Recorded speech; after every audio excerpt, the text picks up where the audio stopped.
La lección de esta semana, perseguidos pero no olvidados. Y el versículo Filipenses 4:4. Regocíjense en el Señor siempre. Repito, regocíjense. Y el foco de este resumen, embajador de Cristo. Pablo, el embajador por excelencia, y nosotros aspirantes. ¿Cómo definió Pablo su encarcelamiento y su sufrimiento? Bueno, él lo vio como una oportunidad estratégica para predicar el Evangelio, confiado en que la gracia de Cristo siempre lo acompañaría. Veamos Efesios 6, 19 al 20. Y por mí, a fin de que al abrir mi boca me sea dada palabra para dar a conocer con denuedo el misterio del Evangelio, por el cual soy embajador en cadenas, sí, embajador en cadenas, que con denuedo hable de él como debo hablar.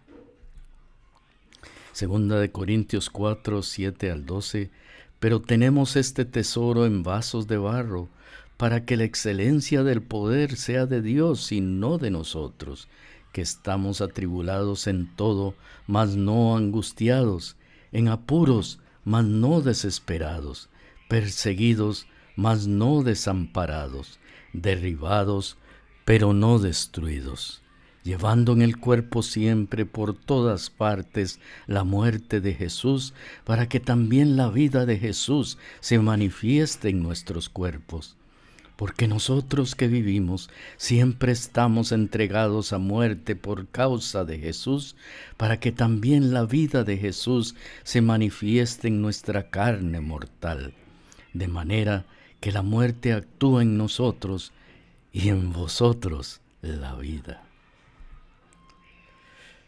La lección del lunes: a menudo podemos caer en la tentación de mirar nuestras circunstancias, nuestras debilidades o nuestros fracasos pasados y desanimarnos.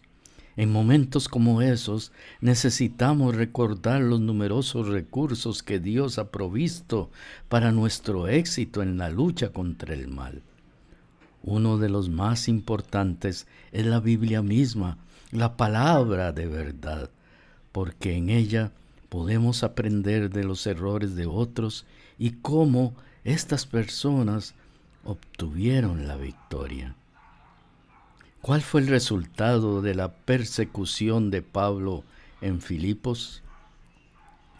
Esta tribulación permitió la conversión del carcelero y su familia, estableciendo el Evangelio en una ciudad romana clave como era Filipos.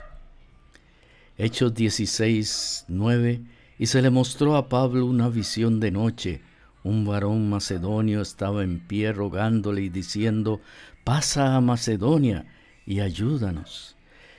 Hechos 16, 25 al 34, Pablo estando en prisión. Pero medianoche, orando Pablo y Silas, cantaban himnos a Dios y los presos los oían.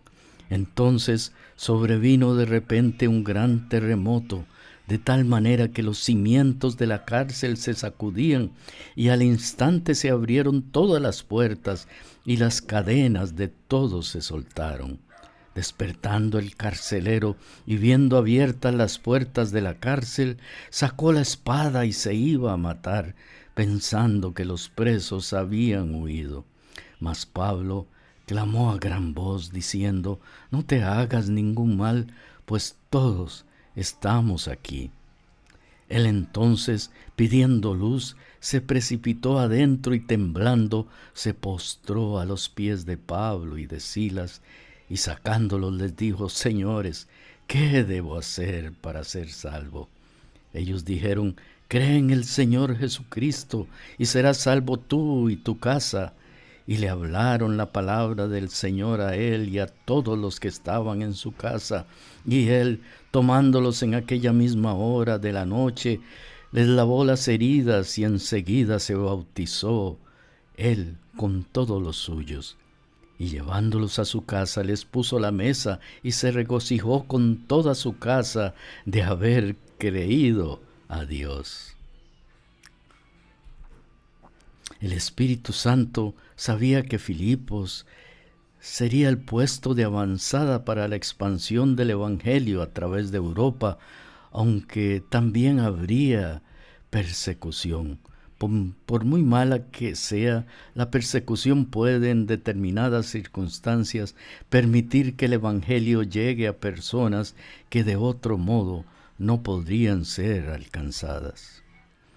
¿Y qué cambio radical pidió Pablo en la relación entre Filemón y Onésimo?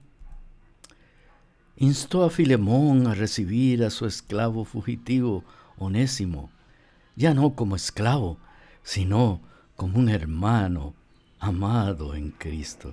Esa es la gracia de Dios.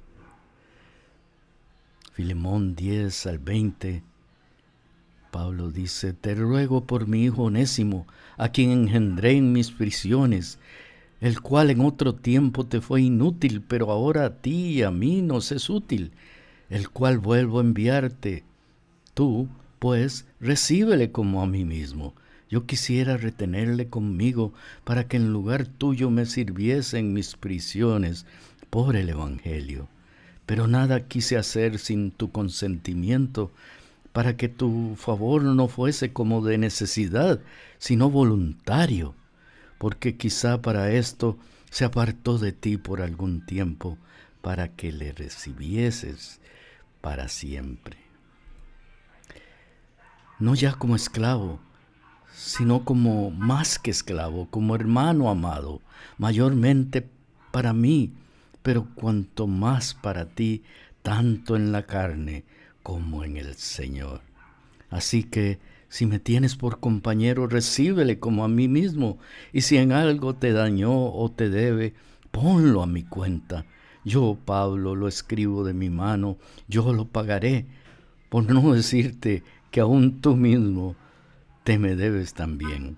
Sí, hermano, tenga yo algún provecho de ti en el Señor.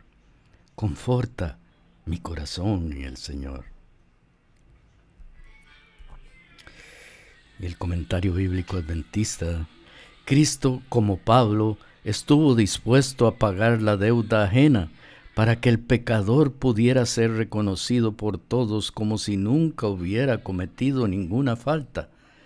Por eso, cuando regresara el siervo arrepentido, Filemón no debía ver a Onésimo ni tampoco su deuda, sino a Pablo y su promesa de pagar la pérdida. ¿Puede haber acaso un lenguaje más amable y sin embargo más conmovedor que el que emplea aquí el magistral autor de esta carta? ¿Qué revelan los saludos de Pablo sobre la iglesia primitiva? Bueno, revelan una organización, no solo de miembros, los santos o creyentes, sino también de líderes, obispos y diáconos para el cuidado de la grey. Una iglesia debe estar ordenada. Y Filipenses 1:1 dice: Pablo y Timoteo, siervos de Jesucristo, a todos los santos en Cristo Jesús que están en Filipos, con los obispos y diáconos. Y también en Colosenses dice Pablo, apóstol de Jesucristo por la voluntad de Dios, y el hermano Timoteo, a los santos y fieles hermanos en Cristo que están en Colosas. Gracia y paz sean a vosotros de Dios nuestro Padre y del Señor Jesucristo. La lección del jueves: Pablo llama a los cristianos santos, lo que significa que fueron apartados como pueblo o consagrados como pueblo especial de Dios en virtud del bautismo, así como Israel lo había sido antes como nación santa por medio de la circuncisión. Y la aplicación personal de hoy: ¿quieres servir como embajador de Cristo para predicar su evangelio? Amén.